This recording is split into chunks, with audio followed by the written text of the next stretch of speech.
après sa récente visite de 4 jours en Inde, où Marco Rubio, le ministre américain des Affaires étrangères, était parti, où il était allé pour relancer le Quad, le partenariat de sécurité entre les 4 pays, États-Unis, Australie, Japon et Inde. Maintenant, les Américains portent leur attention sur les accords d'Abraham.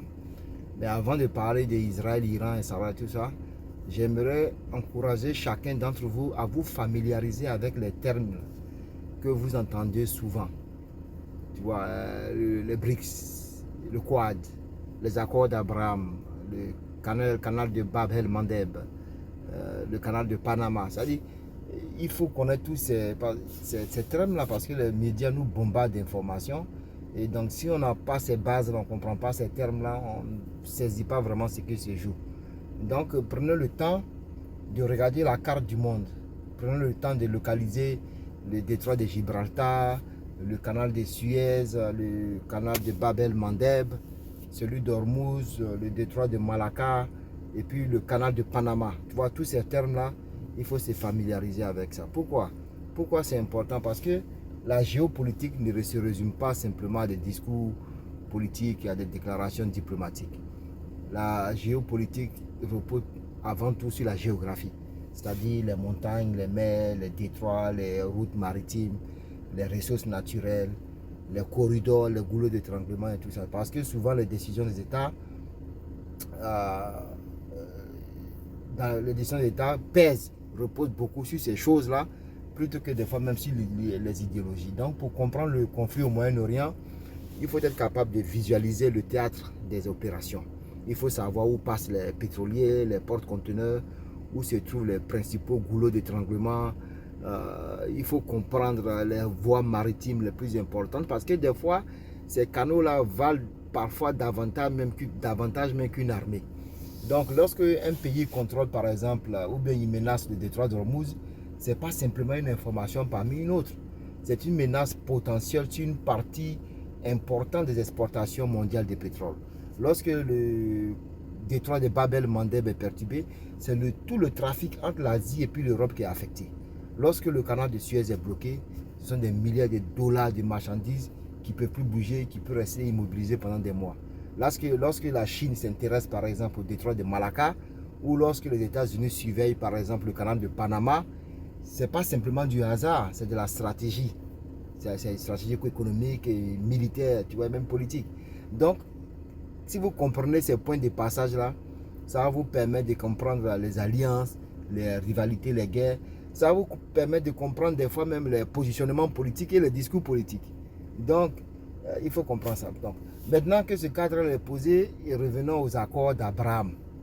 Parce que les accords d'Abraham ont été signés à la Maison Blanche vers la fin des années 2020, pendant le premier mandat de Donald Trump. Donc, les signataires initiaux étaient c'était les Émirats Arabes Unis et le Bahreïn. Donc, ce sont eux qui ont normalisé officiellement leurs relations avec Israël. Le Maroc et puis le Soudan ont rejoint un peu plus tard. Donc, il faut comprendre l'importance des accords d'Abraham. Parce qu'avant, il n'y avait que 2 pays arabes qui avaient reconnu Israël. C'était l'Égypte en 1979 et puis la Jordanie en 1994. Donc, pendant un quart de siècle, aucun autre pays arabe n'avait franchi ce pas-là. Donc, ce sont les accords d'Abraham qui sont venus rompre ce statu quo-là. Donc, ce que les Américains veulent faire, ils veulent poser les bases d'une nouvelle architecture régionale au centre de laquelle il y aura Israël. Donc, ils veulent converger stratégiquement plusieurs États sunnites arabes et avec Israël, évidemment avec les États-Unis, contre la menace commune chiite. Donc, c'est cette dynamique-là qui a expliqué pourquoi il y a beaucoup de ces pays-là qui ont fermé les yeux, qui ont un peu toléré et puis qui ont participé en sous-main aux opérations militaires américaines et israéliennes contre l'Iran. Donc, aujourd'hui, Trump, il essaie d'élargir ce cadre-là. Son objectif, c'est d'intégrer maintenant beaucoup de nouveaux pays comme le Qatar, le Pakistan, la Turquie, l'Arabie Saoudite. Et puis peut-être aussi faire rentrer d'autres partenaires régionaux. Donc la raison est simple. Parce que si un éventuel accord avec l'Iran, s'il est trop conciliant, il y a une partie du paysage politique américain qui va voir ça comme une défaite. Donc, Trump ne pourra pas présenter ça autrement aux États-Unis.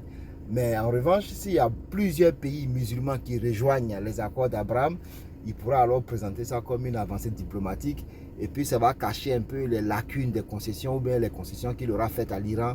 Et puis, les lacunes de ce marchandage-là qui sera, comme pour beaucoup de personnes aujourd'hui, on sait très bien que le deal que Obama avait fait était vachement meilleur. Donc, Trump aura du mal. Mais il y a beaucoup d'obstacles parce que la Turquie, le Pakistan et puis l'Arabie Saoudite, ils ont dit qu'ils ne peuvent pas normaliser leurs relations avec Israël tant que la question palestinienne n'est pas réglée, tant qu'un État palestinien viable n'est pas mis en place.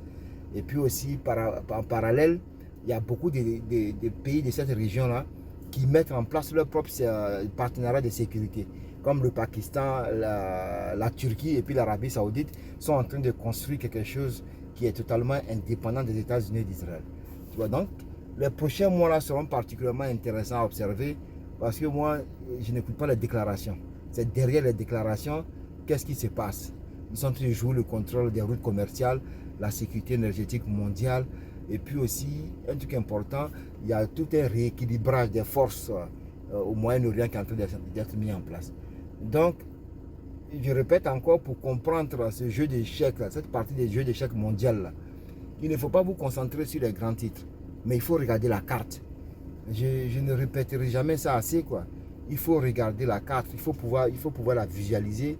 Quand par exemple on vous dit que les États-Unis veulent contrôler le détroit de Malacca pour empêcher les Chinois, pour bloquer l'expansion de la Chine, ne vous en tenez pas à ça. Quand vous regardez la carte, quand vous voyez la carte, comme ça, vous voyez le positionnement de chaque pays et que vous voyez le détroit, ça vous fait comprendre déjà par où est-ce que la Chine, par exemple, passe avec ses navires et pourquoi c'est important. Tu vois? Donc, ne soyez pas des consommateurs passifs de l'information. Allez vous-même à la source, explorer davantage. Ça va vous donner vachement beaucoup d'éléments qui vont aider votre compréhension. Parce que qu'est-ce que les États-Unis sont en train de faire avec les accords d'Abraham?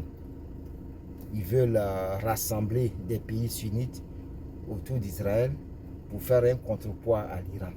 Voici le projet des accords d'Abraham. C'est pour ça que depuis 1948, contrairement à ce qu'on pense, ce n'est pas tous les pays du monde qui ont reconnu Israël. Donc Israël, en termes d'image et puis de respectabilité, a une crise qu'elle doit surmonter.